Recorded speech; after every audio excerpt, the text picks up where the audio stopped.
What's up, guys? We are back for another review, another NECA review. Seems to be the theme lately is NECA stuff, and we are taking a look at, I guess, the pinnacle of the quarter scale turtle line.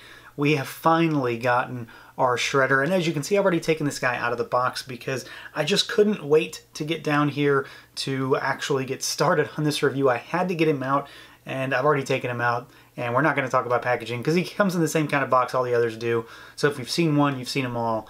It's a great package, but I didn't buy it for the box.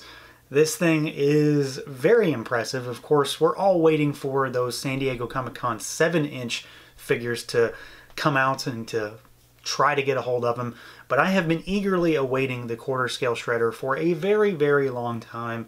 And I can happily say that NECA has very much delivered everything that I wanted. This figure is pretty wild, and I'm a huge Turtles guy, and generally speaking I always love the Turtles the most, but this guy is something else. He's a different thing altogether.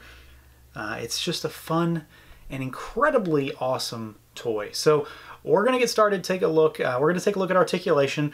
Obviously, this guy is pretty similar to the Foot Soldier, so if you saw that review, you kind of know what to expect here. But we'll run through it as best we can. So we've got a head up here that can go not up so far. I mean, obviously he has the helmet, but he can still get a nice upwards pose. You can rotate side to side. He's got a little bobble action, and then he goes way, way down. So, you know, if you want to have him looking down on a fallen enemy, maybe Leonardo, you've got that. The arms on this guy, let me get his just beautiful cape out of the way. The arms here can go pretty much all the way out. So you got all that, just like the Foot Soldier. And then, of course, you can rotate in there. He does, of course, have the shoulder pads, so he's got the spike pads there that will somewhat get in the way, but you can work around him. He has the swivel at the top of the elbow, the bottom of the bicep, I suppose, if you want to say it that way. And then you've got your double jointed elbows. You've also got rotation at the forearm here. You've got rotation at the wrist, and then you've got hinges too. He does have the same kind of waist that our Foot Soldier does. So he's basically one big chunk here. So the articulation point is at the waist. He's got a twist, and then you can bend him forward pretty decently. And then he does go back a little bit. You're also going to hear those ratchets come into play as I move stuff around. He doesn't have much tilt side to side, but he does have a little. So there is some there. It's not tons and it's not the best, but he definitely has a little bit of attitude when it comes to rocking him side to side. Now, just like the Foot Soldier and the Turtles, he does have ratcheted legs, so you can kick him forward, make that really loud sound, and then backwards, and then all the way out, and then you can rotate in that thigh as well. You've got your double jointed knees, and you can rotate at the top of the knee. Mine are a little stiff, but they do rotate. And then you've got your hinges, and you've got rocker down here at the ankles. So it's pretty standard stuff. I mean, there's nothing too crazy, nothing too out of the ordinary when it comes to this particular figure, especially since we've already seen the Foot Soldier, and he is very similar. There is no reason for him not to be similar, but he does move around pretty well, and I've had really no issues getting him into a lot of pretty solid poses. Now, Articulation's great and all. It's an action figure, of course. It's a big action figure, so we're talking 17-ish inches here, and that's great. He does move around, but let's be honest. We're buying this thing because of the looks, and I really just have nothing but the best things to say about this. For those of you out there that have just kind of admired this thing from afar, maybe this isn't your scale. It's really not my scale, but I couldn't resist this line. If you're waiting to get this in 7-inch, I think you're going to be very, very happy. If this can be translated just as well into 7-inch, then we're in for a wild ride, because this thing is truly exceptional. There's really no other way to describe it. So we're gonna, pull back his cape here a little bit. I feel like Tatsu every time I do this. So you've got a very Foot Soldier style body, and I'll do a comparison with the Foot Soldier here in a minute. But you've got basically that Foot Soldier body with a different deco, different accents. So you've of course got his kind of reddish, almost shimmery pink-ish outfit. It depending on how it hit the light in the movies, it always looked a little different, darker and lighter. And I never really noticed it before, but this guy is covered in glitter. And at this point, so are my hands. So he has glitter embedded in the plastic to some degree, or it's layered on top because it's definitely coming off. So he definitely shines just like he does in the movie, which I think is a great touch. It's fantastic. He does have the same kind of belt that sits here, just like the foot soldier. And then we've also got the elastic band there that the foot soldier has to act as like the top part of the belt, so you can put his dagger in. And of course he does come with that, and we'll talk about accessories when we get there. But he of course has a bunch of other accents. I mean, it's Shredder, so you have got the shoulder pads here with the 5 blades on each side.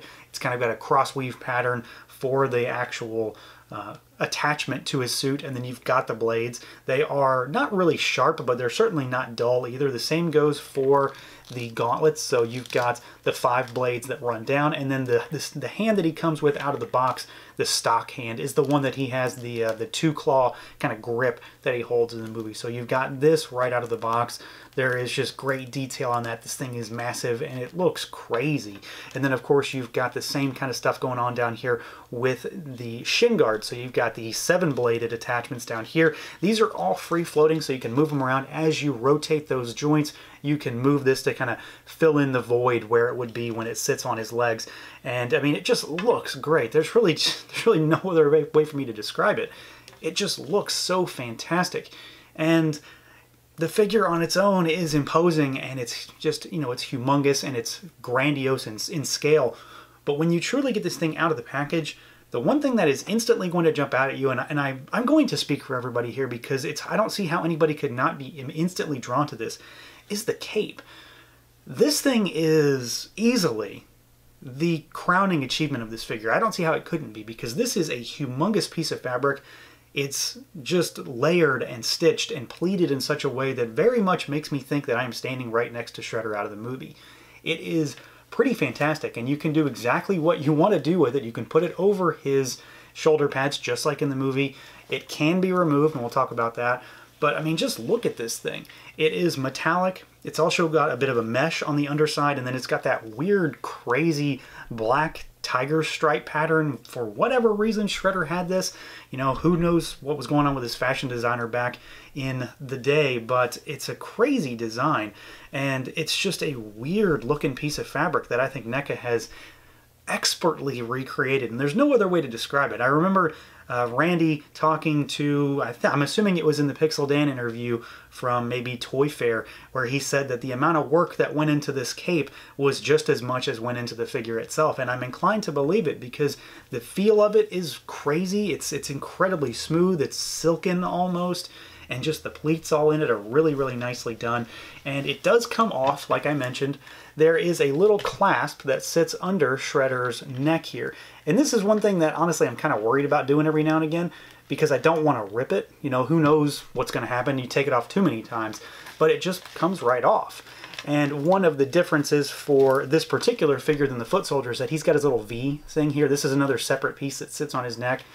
You might not notice it if you're not paying too close attention in the movie, is that he has that extra piece of fabric there. It kind of covers his throat a little bit. So you've got this big thing. I mean, look how big this is. It's huge. And it's mesh, so you can actually see through this from the back side. You can't really see through it from the silver black side, but on the underside, you can see right through that if you hold it up correctly. And then you've got all of the stitching and the pleating there to keep it in this particular shape. And I didn't expect to be going on a big rant about soft goods so much in this video, but when you see this in person and you hold it and you see how much cloth is here, or you know, whatever you want to call this material, because it's weird feeling. That's the only thing I can say. It's weird feeling. It's amazing that this thing hangs so well on his body, and it just looks perfect. And I can't get over the fact that this feature of the character from the movie was recreated so well in figure form. I'm really curious to see what we're going to get when it comes to this shrunk down into 7-inch. Assuming I can get my hands on some, you know, we'll see. But I'm very curious to see how that works. And then of course we have to talk about the head. So I know there's been maybe some ramblings, some concern over one particular facet of this figure and the paint job and the face. And that comes down to the eyes, but we'll get to that in a second. So we do have the helmet to talk about. The helmet is pretty fantastic. You've got the kind of chainmail that runs down the back, the very simplistic Shredder design with the 3 blades that run down the sides and then of course the middle, and you have the mask. And the mask is removable. I'm sure you've seen the pictures, but you just pop it out. And on the inside, you've got a little bit of a mesh there with some black plastic on there. And basically where his ears would be, there are 2 little kind of keys almost, and you can pop it in and that's what holds it in place. So it actually is not just sitting there, it is being held into place. And underneath that, we have what I think is a pretty stellar face sculpt.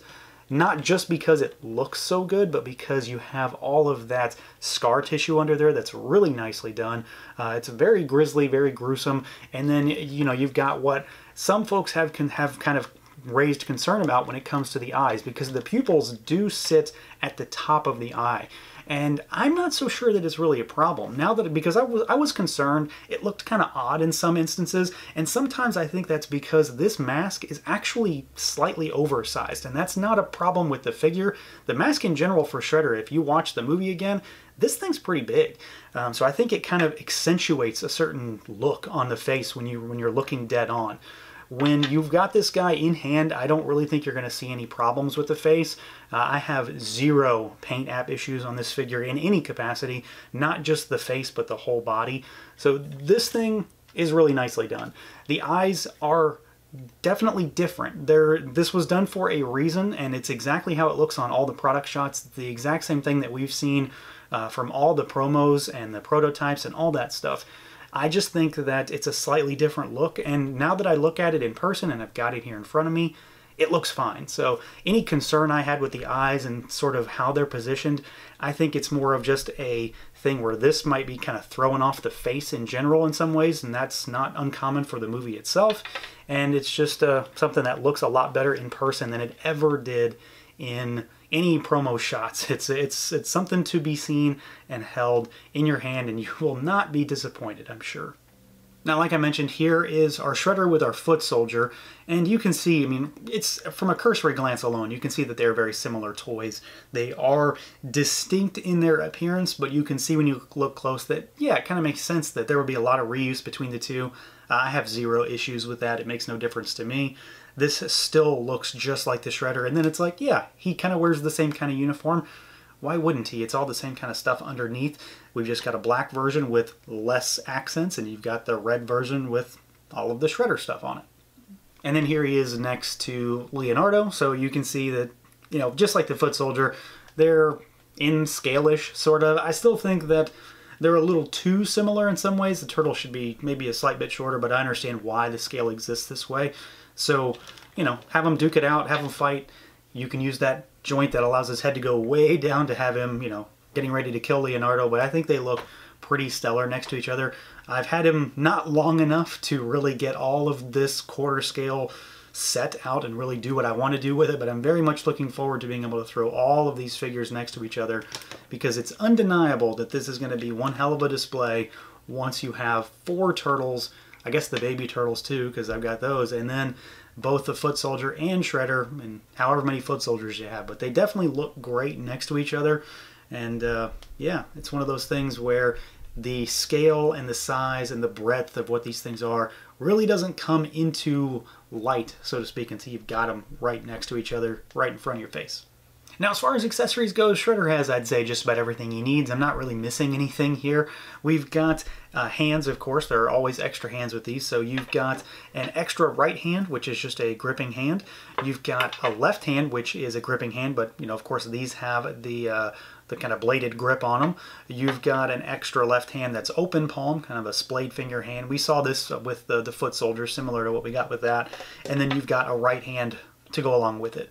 Of course, you do have his knife, so you've got the knife. We see that at the end of the movie with the sheath on there, so you can tuck that in the belt here, and it'll just stay in place just like that. And then you've of course got this big boy here. So we've got the spear that he uses in the final rooftop battle in the movie. It's just a big spear, really. So it stands about shoulder height to him. It's black and silver.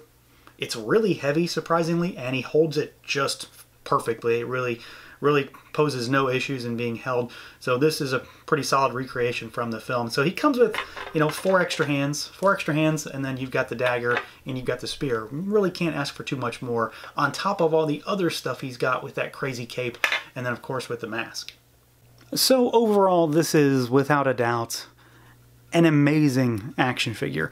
Of course, it's humongous, it's relatively expensive, so it's not for everybody, but it's definitely for me, and I am so happy to finally have this guy in my hands. Getting the 4 turtles along that kind of road was a fantastic experience, a great ride. Getting the foot soldier finally was a great added bonus to the line, but getting Shredder is easily the pinnacle of this line for me. I'm a huge turtle guy, and like I said earlier, I always love the turtles, but this Shredder is something special. NECA has done a stellar job recreating this figure, and everything that he includes, from the paint job to the accessories to the face to that cape. And the cape, I have to stress again and again and again, is truly something special. The soft goods on this figure are some of the best, if not the best, I have ever handled personally on a figure. So I'm really happy with damn near everything on this figure. I think NECA has a serious contender for Toy of the Year. The only thing that's really going to top this one for me is if that 7-inch set truly blows me away. Otherwise, this guy is going to be very hard to top when it comes to making my top 10 lists. So that's going to do it for this look at the NECA Toys quarter scale 1990 movie Shredder figure. Let me know what you guys think. Feel free to like, comment, subscribe, and share, and until next time.